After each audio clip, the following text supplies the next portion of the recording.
Assalamualaikum warahmatullahi wabarakatuh. Perkenalkan, nama saya Sally Siva Sastri, NPM 1940102024. Saya mahasiswi Universitas Borneo Tarakan, Fakultas Perikanan dan Ilmu Kelautan, jurusan Manajemen Sumber Daya Perairan. Di video kali ini, saya akan menjawab pertanyaan dari PTS Ekologi Perairan, Ekstoria, dan Laut Tropis.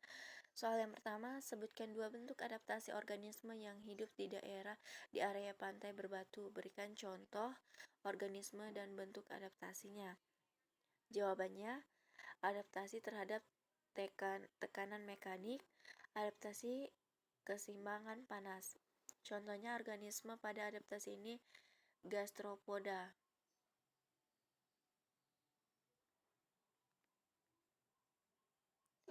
Yang kedua, apa yang dimaksud dengan habitat bersubstrat lunak? Habitat bersubstrat lunak ditandai oleh tipe dasar yang bervariasi antara lumpur halus sampai pasir kasar. Teripang dapat hidup bebas di atas permukaan substrat, atau ada yang mempunyai kebiasaan memendamkan diri dalam lumpur atau pasir, melapisi tubuhnya dengan selapis pasir halus. Kemudian soal nomor 3, sebutkan dua bentuk adaptasi organisme yang hidup pada substrat berpasir. Berikan satu contoh organisme dan bentuk adaptasinya. Adaptasi morfologis yaitu organisme yang hidup di lumpur memiliki rambut-rambut halus atau sti untuk menghambat penyumbatan permukaan ruang penapasan oleh partikel lumpur. Dan kedua, adaptasi fisiologis berkaitan dengan mempertahankan keseimbangan ion cairan tubuh dalam menghadapi fluktuasi salinitas eksternal.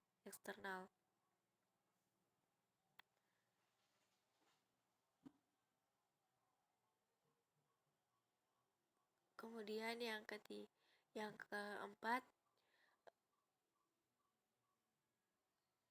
gigantisme adalah salah satu ciri adaptasi khusus yang dimiliki oleh biota yang mendiami laut dalam. Jelaskan apa yang dimaksud ciri gigantisme tersebut.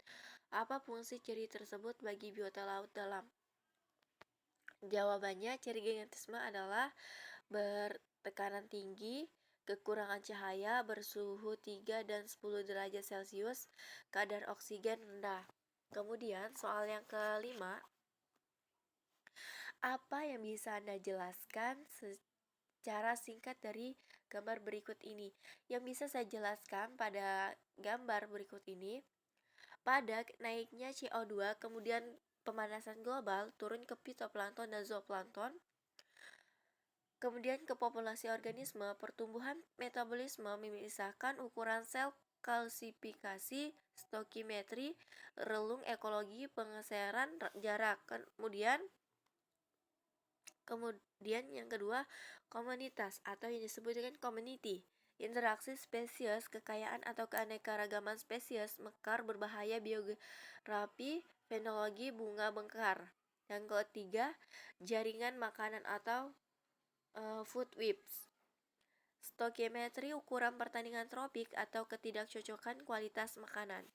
Yang keempat, ekosistem functioning atau yang disebut dengan fungsi ekosistem. Siklus biokimia, produktivitas, sistem dan flow, karbon, bentuk, evaluasi, konflik, pengolahan pesisir, dan krestarian habitat. Kemudian soal yang ke-6, apa yang bisa Anda jelaskan secara singkat dari gambar berikut ini? Yang bisa saya jelaskan, pada iklim, yaitu climate change, peningkatan konsentrasi, kemudian pengaruh konsentrasi CO2, kemudian pengaruh antropogenik ocean atau lautan, peningkatan air T derajat, perubahan struktur dan kelimpahan komunitas, kemudian perubahan dalam rentang distribusi, kemudian yang ketiga, perubahan fenologi. acidification, kerusakan DNA, kematian pada tahap awal, mengurangi kelangsungan hidup, dan kesuburan pada wanita, dan perubahan ransum jenis perubahan dalam interaksi jaringan makanan, suppresimen sistematik dan lokal terhadap berbagai antigen. Kemudian yang ketiga, rantai makanan plankton. Tahap perkembangan awal, strasi terklasifikasi, proses fisiologis, kemudian toksisitas perilaku.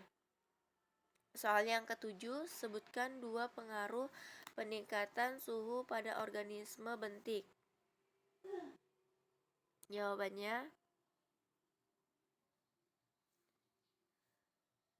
perubahan suhu juga akan berpengaruh terhadap pola kehidupan organisme perairan. Pengaruh suhu yang utama adalah mengontrol penyebaran hewan dan tumbuhan. Suhu mempengaruhi secara langsung aktivitas organisme seperti pertumbuhan dan metabolisme, bahkan menyebabkan kematian organisme.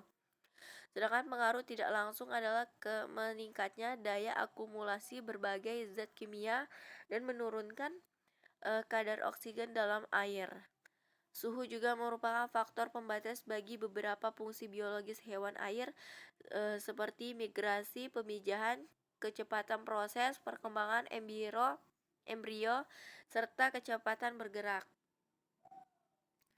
Kemudian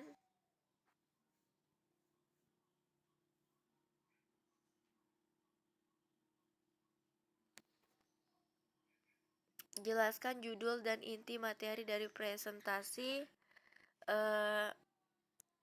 kelompok Anda masing-masing. Judul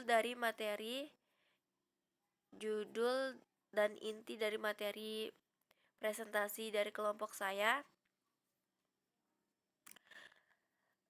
judulnya yaitu efek perubahan iklim aktif fitoplankton laut. Inti dari materi tersebut, tanggapan fitoplankton umum untuk mengubah iklim, modifikasi berbasis iklim dalam fisika air laut, dan dampak kimiawi fitoplankton dari individu ke tingkat ekosistem, hingga perubahan pada kontrol bottom up dan top down yaitu resource. Kemudian itu saja jawaban dari saya untuk PTS Ekologi Perairan. Sekian dan terima kasih. Wassalamualaikum warahmatullahi wabarakatuh.